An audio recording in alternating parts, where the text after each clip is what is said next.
ఓం సమర్థ సద్గురు సాయినాథ్ మహారాజ్కి జై. ఓం సాయిరామ్. మన బాబా కుటుంబ సభ్యులందరికీ నమస్తే అండి. మీ అందరిపైన షిరిడీ సాయినాథ్ ఆశీస్సులు ఉండాలని, మీరు ఎప్పుడూ క్షేమంగా సంతోషంగా ఉండాలని మనస్ఫూర్తిగా ఆ బాబా గారిని కోరుకుంటున్నాను. ఫ్రెండ్స్, బాబా గారు అంటే ఇష్టమున్న ప్రతి ఒక్కరూ కూడా బాబా గారి కోసం ఒక చిన్న లైక్ ఇవ్వండి. సముద్రం అన్న తర్వాత అలలు, జీవితం అన్న తర్వాత సమస్యలు సర్వసాధారణం కదండి. మీరు ఎటువంటి సమస్యలతో కానీ కష్టాలతో కానీ ఇబ్బంది పడుతూ ఉంటే గనక ఒక్కసారి ఈ గురువుగారిని కాంటాక్ట్ అవ్వండి. ఎందుకంటే ఈ గురువుగారు అంజన వేసి ఏ సమస్యకైనా సరే 24 గంటల్లో పరిష్కారం అందిస్తారండి. శ్రీ షిరిడీ సాయిబాబా ఆశీస్సులతోటి గురూజీ సుబ్రహ్మణ్యం రాజు గారు జ్యోతిష్యం చెప్తారు. మీ సమస్య ఏదైనా కావచ్చు. భార్యాభర్తల మధ్య సమస్యలు, ప్రేమ సమస్యలు, సంతాన సమస్యలు, విద్య, ఉద్యోగం, వ్యాపారం, దూరమైన స్త్రీ లేదా పురుషుడు రావడానికి ప్రత్యేకమైన పూజలు చేయబడును. స్త్రీ పురుష వశీకరణ 100% చేయబడును. మీరు ఒక్కసారి నమ్మకంతో గురువు గారికి కాల్ చేయండి. ఫోన్ నెంబర్ వచ్చేసి 9908224144. ఈ గురువుగారి దగ్గర చూపించుకున్న వారందరికీ కూడా వారి సమస్యలు అనేవి తీరి ఇప్పుడు చాలా అంటే చాలా సంతోషంగా ఉంటున్నారండి. కాబట్టి నమ్మకంతో కాల్ చేయండి.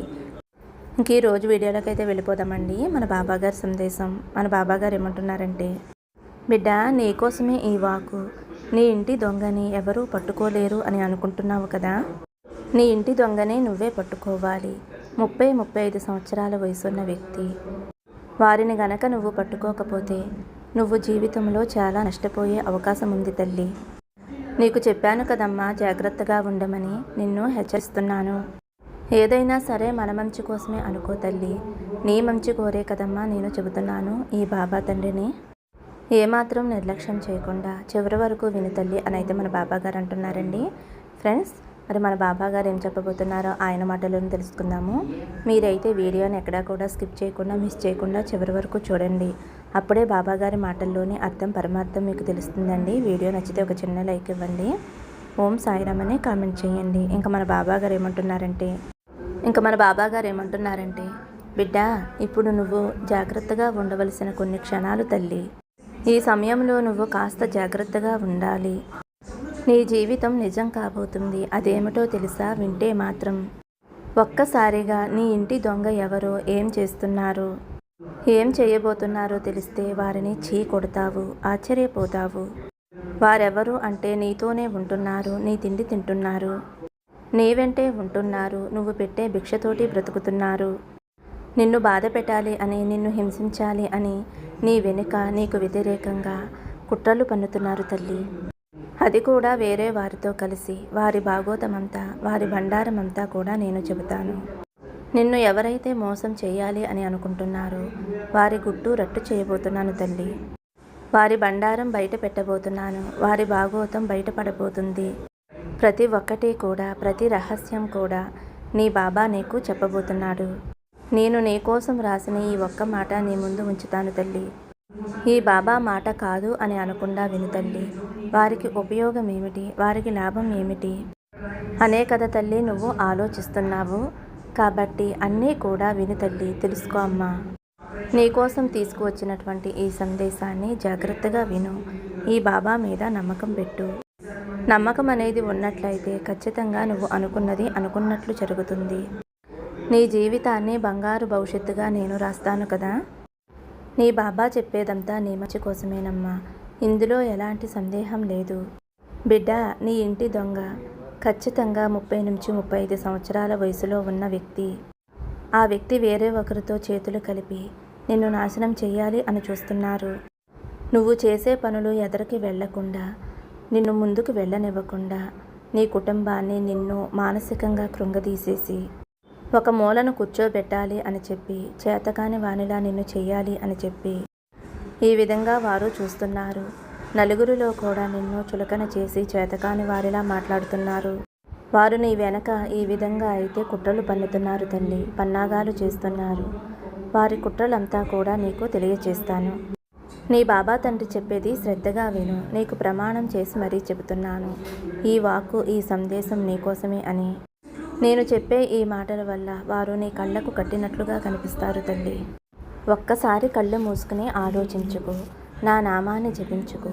ఓం శ్రీ సాయినాథాయ నమః, ఓం సాయిరామ్, ఓం సాయీశ్వరాయ నమః అని నన్ను తలుచుకో తల్లి. ఈ బాబా నుదుటిని తాకు.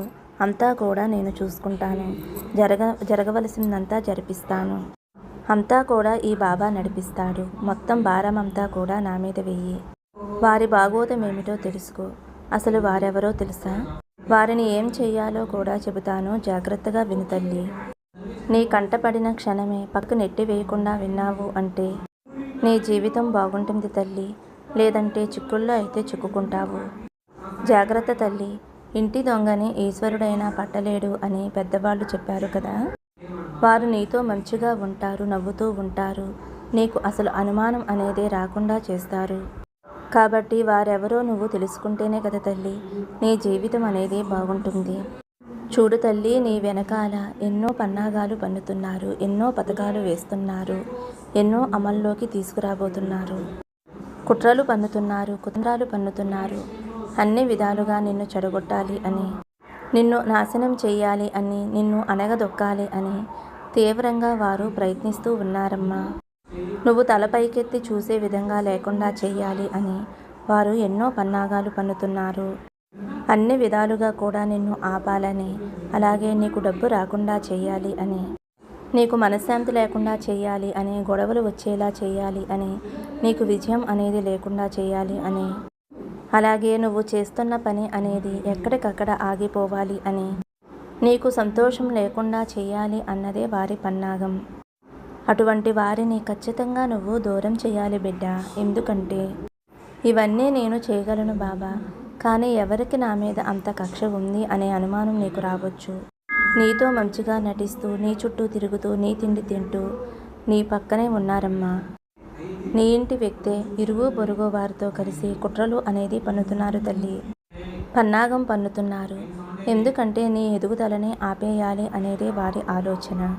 నీ అభివృద్ధిని కొనసాగించకూడదు అన్నదే వారి పన్నాగం. నువ్వు సంతోషంగా ఉండకూడదు అని, నీ ఆనందాన్ని చూసి వారు కుళ్ళుకుంటున్నారు.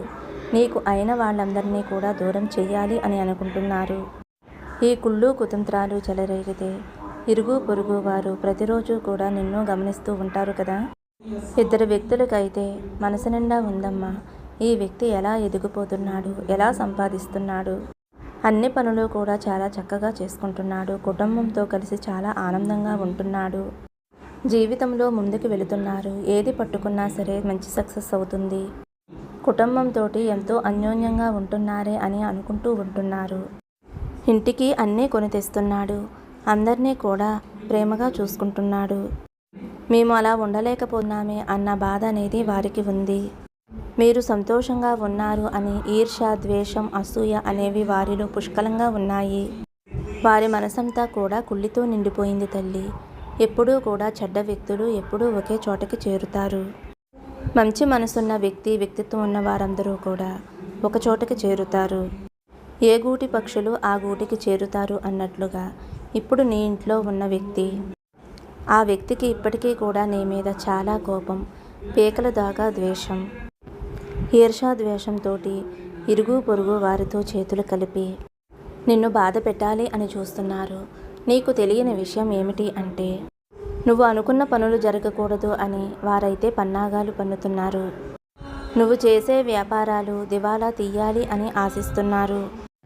నీ కుటుంబంలో ఇంటి పెద్ద ఎవరైతే ఉంటారో వారి మీద దెబ్బ కొట్టాలి అని చూస్తున్నారు. ఎందుకంటే ఇంటి పెద్దని దెబ్బ కొడితే నీ కుటుంబం చిన్నాభిన్నం అవుతుంది కదా. అలా కుమిలిపోతారు అనైతే వారు అలా అనుకుంటున్నారు.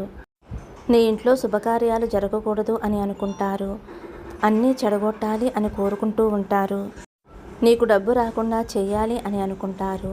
ప్రతి పనిలో నీకు విజయం రాకూడదు అని ప్రతి క్షణము కూడా వారు కోరుకుంటూ ఉంటారు. ఇలా కోరుకుంటూ ఉంటున్నారు. కానీ వారికి తెలియనిది ఏమిటి అంటే నీ పతనం కాదమ్మా, వారి పతనమే వారు కోరుకుంటున్నారు. వారికి వారే పతనమైపోతారు. వారికి తెలియకుండానే డబ్బులు కూడా పోగొట్టుకుంటున్నారు. నీ ఇంట్లో జరిగే విషయాలన్నీ కూడా నీ ఇంటి దొంగే బయట వారికి చేరవేరుస్తున్నారు. వారు ఎవరు అంటే నీతో మంచిగా నటిస్తూ ఉంటారు చూడు తల్లి, వారే. బాగా గమనించు. వారిది నటన, మంచి మనస అనేది నీకే అర్థమవుతుంది. కానీ బాబా, ఇదంతా ఎందుకు, నా మీద ఇన్ని కుట్రలు ఎందుకు అని నీకు భయంగా ఉందా తల్లి? నువ్వేమీ భయపడవద్దు బిడ్డ. నీ బాబా తండ్రిని నేను ఉన్నాను కదా. ఈరోజు మాత్రం వారు ఎన్ని పన్నాగాలు పన్నినా సరే వారికి తిరిగి కొట్టేస్తాను. నా అడ్డం పెట్టి నీకొచ్చే ప్రమాదాల నుంచి నిన్ను కాపాడుతాను. నన్ను నమ్ము బిడ్డ. ఈ బాబాని నమ్ముకున్న వారికి చెడు ఆవహించే ప్రసక్తే లేదు. నా చేతిని తాకు, నా నుదిటిని తాకు, ఒక వ్యక్తి జపిస్తూ ఉండు. ఒక 30-35 సంవత్సరాలు ఉంటాయి. నువ్వు గమనిస్తూ ఉండు తల్లి. అప్పుడు వారెవరో నీకు ఖచ్చితంగా అర్థమవుతుంది. అలాంటి వారికి దూరంగా ఉండు. అటువంటి వారితో ఎటువంటి సంబంధం పెట్టుకోకుండా దూరంగా ఉండు. నీ జీవితం మీద ఎవరైతే దెబ్బ కొట్టాలి అని అనుకుంటున్నారో, ఎవరైతే పైకి రాకుండా చేయాలి అని అనుకుంటున్నారో వారందరినీ కూడా పక్కన పెట్టు. వారి మాట తీరు ఎలా ఉంది అని గమనించు. అప్పుడు నీకే అర్థమవుతుంది నేను ఏం చేయాలి అని అనుకుంటే గనక. అప్పుడు నీకు నేను చెబుతాను తల్లి. నీలాంటి మంచి మనసు అందరికీ ఉంటుంది అని అనుకోవద్దు తల్లి. వారి మనస్తత్వం అలాంటిదే అని వదిలేసి. కానీ నిన్ను కాపాడుకునేందుకు నీ బాబాని ఉన్నాను కదా. నీ చెంతనే నేనున్నాను కదమ్మా. ఈ బాబాని నువ్వు ఎలా అయితే వేడుకుంటున్నావో, ఎలా అయితే ఆరాధిస్తున్నావో, ఎలా అయితే పూజిస్తున్నావో అలాగే పూజించు. చిన్నగా దీపారాధన చేసి నాకు విభూతితోటి అర్చన చేసినా చాలు తల్లి. నా నామాలు చదివితే చాలు. అంతకు మించి నాకు ఏమీ అవసరం లేదు. నాకు ఇష్టమైన చామంతి పువ్వులు పెడితే చాలు. అది కూడా నీకు వీలు కుదిరితేనేనమ్మా. నాకు ఇలా చెయ్యి అలా చెయ్యి అని నేను ఎప్పుడూ కూడా అనను. నీ మనసుకు నచ్చినట్లుగా, నీకు తోచినట్లుగా, వీలు కుదిరినట్లుగా నాకు పూజ చేసుకో. బాబా అని పిలిస్తే చాలమ్మా. నీకు నేను అండగా ఉంటాను. నీకు స్వాగతం పలుకుతాను. నీ పలుకులకి సమాధానం చెబుతాను. నీ కష్టాల నుంచి గట్టెక్కిస్తాను. నీ బాబా తండ్రి నీకు అండగా ఉండగా నిన్ను ఎవరూ ఏమీ చేయలేరు అని గుర్తుంచుకో. ఈ బాబా తండ్రి నీకు తోడుగా ఉన్నాడు కదమ్మా. ధైర్యంగా ఉండు, నమ్మకంతో ఉండు, సంతోషంగా ఉండు. సర్వే జన సుఖినో భవంతు. సమస్తం సద్గురు సాయినాథార్పణమస్తు. శుభం భవతు. జై సాయిరామ్.